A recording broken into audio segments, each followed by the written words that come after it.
Good everyone, welcome to today's video, and today we have a review on the A13 Mark II 1939.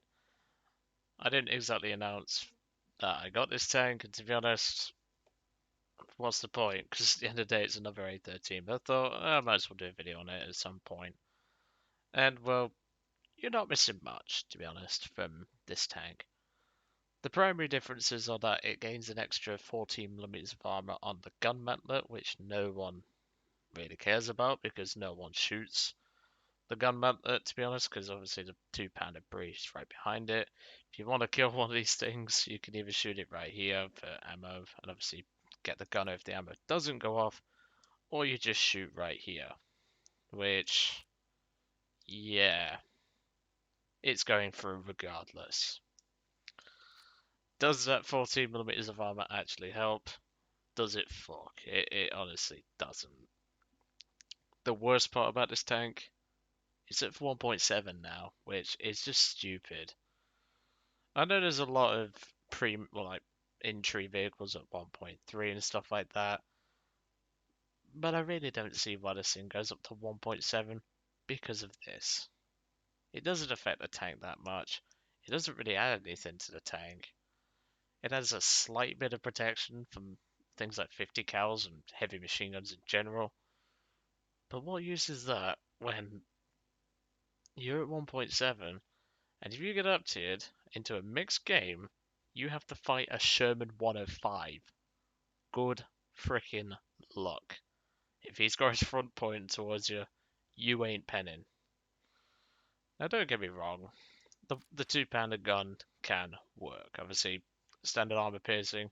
It appears to actually remove some rounds as well. But there's obviously the APCBC. This is the primary round that you should be firing. 88mm of penetration, perfectly fine. Then you got this weird round, which has a higher muzzle velocity, and yet it has less pen than the APCBC. That makes no sense. But here's the one, obviously, I mentioned when I respaded these tanks.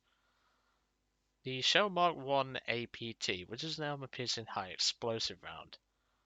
Now, don't get me wrong, these rounds can be useful in the bigger tanks, such as the Panzer IVs, some of the Italian tanks, and obviously a couple of Japanese tanks.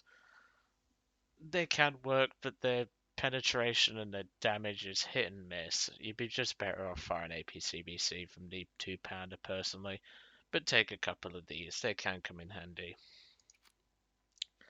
But obviously, this thing can be accessed via war bonds with the. Sorry about that. It's just an app on my phone. Um, it can be accessed via the war bonds. It can also be accessed. Well, I don't think it can be accessed by war bonds now. I'll quickly check. If we just have a quick look, I don't think it is actually in here in this month. No, it's not in. It's sometimes in this crate, which obviously you need 14 war bombs, well, special tasks done. Sometimes you can get it, but obviously it's a random choice of what the box gives you and everything. But you can also, I think you used to be able to buy this thing on the marketplace. I still think you can. I'm not entirely sure. Again, we'll have a quick look. Let me just do an old trick to find out if you can. No, I think they've actually removed it. But even if you could buy it for a couple of quid, I guess, is it worth it? Personally, no. Now, don't get me wrong, I like playing the A13s because of their fast capability and obviously the decent gun. But what's the point of having a single 1.7 Gaijin? Now look, I know it backs up the poor T17, which is all on its own at 1.7 apart from, I think, it's the only vehicle at 1.7. If anything, Gaijin, why don't you just down tier this to 1.3, put this at 1.3, job's a good one. If the M13 can sit at bloody 1.3, I think it's if I remember rightly, M13, and this thing's set at 1.7 purely because of mobility and a little bit of armor, which ain't much, there's no point. But that's just me. Gaijin and their BRs have been messed up for a long time.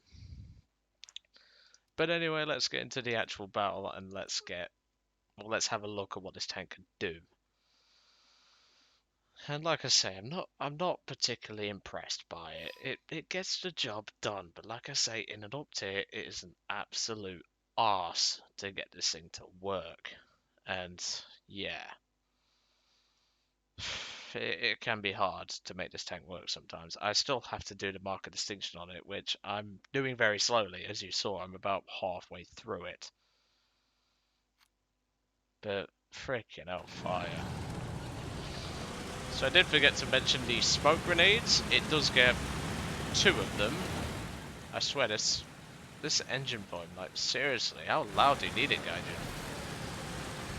Like it's at 38 and yet it sounds like I might as well be right next to the bloody tank. Whatever.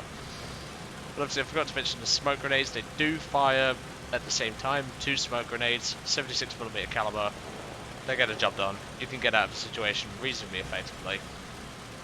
Once again though, the A13 does have quirky steering. You're gonna have to get used to that, and since there's that many of them, you might as well. Obviously I unlocked this tank when they were giving out the free gift for 7 years of War Thunder. And I thought, well, I'm not going to like the French plane, I know that straight away.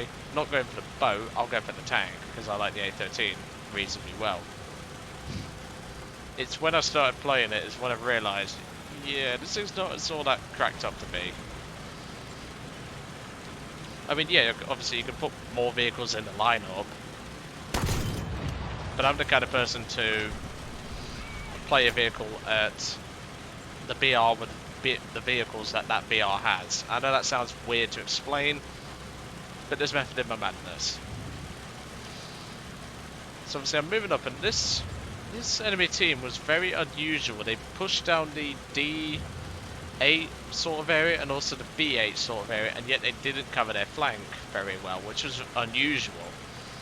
So me, this Stuart, and I think a Locust have just well no, it's 2 Stuarts, sorry. We've just pushed along to their frickin' spawn almost. And there's pretty much nothing here. It's very quiet, and like I said, the mobility of this thing enables you to do this because it can keep up reasonably well with a Stuart. But I'm just thinking at this point, what the fudge? Where are they? They ain't far away, but they should have known to protect their flank. But I mean, yeah, this is a lower BR game. I mean, it's a 2-3 game, but bloody hell, you'd expect them to at least know, wouldn't you?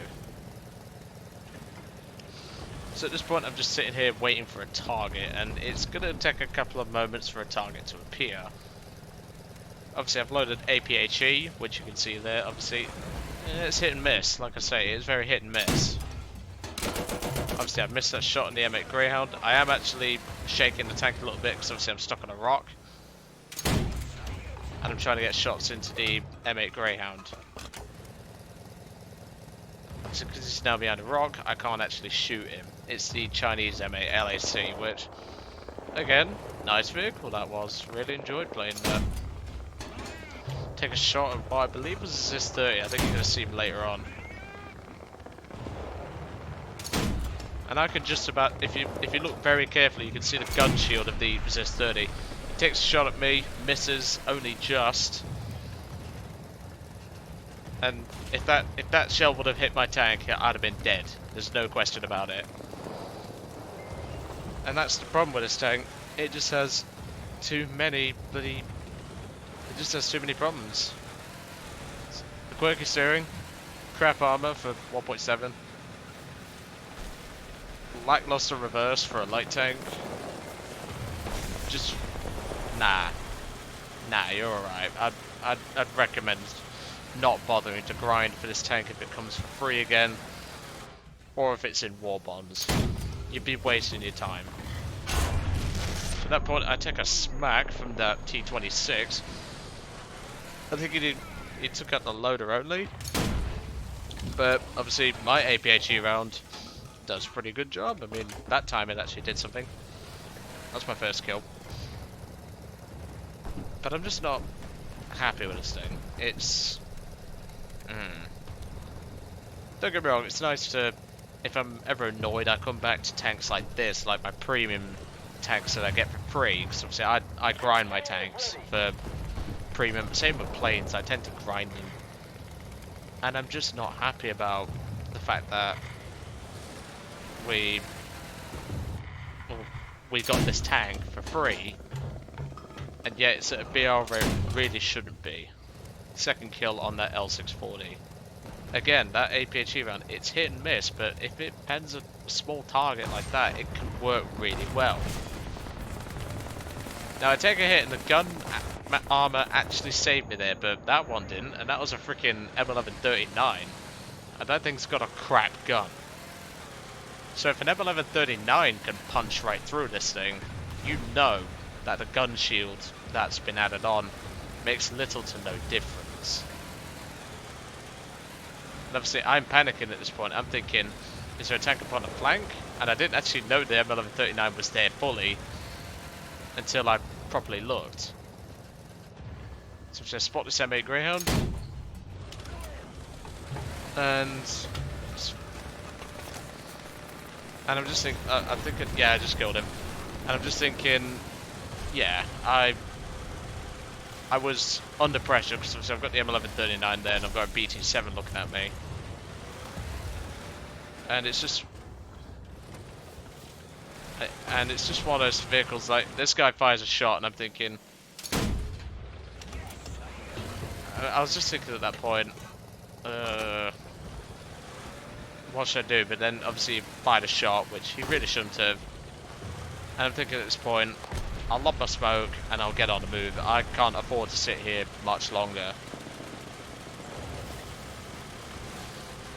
So obviously I'm on the move. Obviously I didn't really need to fire the smoke, because obviously it was quite clear, but obviously I didn't know at the time, so it's force of habit to fire off the smoke. And yeah, I just decided to motor out of there. This thing can get on the move, as most tanks at this tier can. And it's another one of those British light tanks. They really do get on the move nicely. No British bias, obviously. We don't do that here. If anyone gets that meme, well, should I say reference, but also a meme, good. Because at least I know you're a fan of something. So obviously I'm lined up on this Hargo, and well, that was an unusual penetration. I wasn't expecting that to actually penetrate, because obviously the front of the turret on a Hargo in places about 30mm thick, but obviously I think I hit a part where it's like 12, so that's going to be my final kill for this game. But I mean, this thing can, obviously, if you put more tanks in the lineup or more planes, like, well, obviously you saw I had the Whirlaway there, which I've never actually done a review on the Whirlaway, might have to. I'm not a huge fan of the Whirlaway, but it's an okay plane for low BR like this. The 500-pound bombs are sufficient. And I'm thinking at this point, should I just sit up here? But I thought, fuck it, I'll just drive off the edge. That's one thing you can do, it's just drive off the edge and then put it in first cruise control, and then it will get the tank moving nicely, because obviously you could then go out of cruise control and drive normally.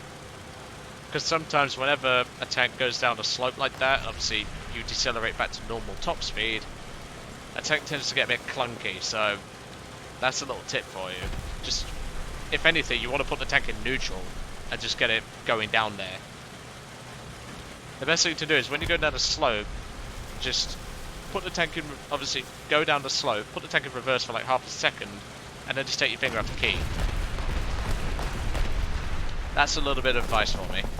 Now, I'm not sure why I had another smoke grenade there. I think sometimes the smoke grenade launcher can actually bug out and you'll get an additional launch. Because obviously you only get 2 grenades, and, well, I didn't go back to a capture zone, so I'm guessing the game just gave me a free smoke grenade, so I thought I'll just lob it there. The only way they get into this cap circle is if, well, they come to us, which is the intended plan. And obviously at this point the enemy team's dead. I've got 5 kills, we're almost about to cap their point out, and I'm looking for additional targets, but I'm not going to see anything else particularly interesting. So like I say, this tank can work, and well, it's just one of those vehicles that I wouldn't advise getting your hopes up about. Now I realise I forgot to show off the stats for the B13 A.